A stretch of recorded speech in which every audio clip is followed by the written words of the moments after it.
Hello guys, welcome back to my channel Bengali রান্না হোক।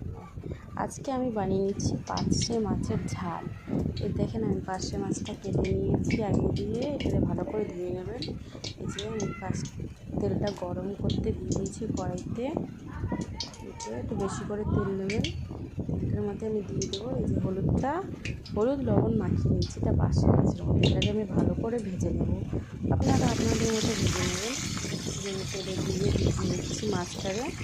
আগে দিয়ে আমি তৈরি করে নিয়েছি যেটা লাগবে আমার। এই যে টমেটো, আমি একটা টমেটো কেটে নিয়েছি। এটা আমি মশলা, যেটা আমাদের বাড়িতে থাকে মশলাটা, সেটা আমি এক বাটিতে দিয়ে নিয়েছি। এই মাছটা ভেজে নিয়েছি। এখন তেলে অ্যাড করেছি কালো জিরা। আমার কাছে অল্পই ছিল, আপনারা হাফ চামচি দেবেন, ঠিক আছে। এই যে আমি মশলার মধ্যে এখানে জিরে গুঁড়ো, কাশ্মীরি লঙ্কার গুঁড়ো, হলুদ, স্বাদ মতো লবণ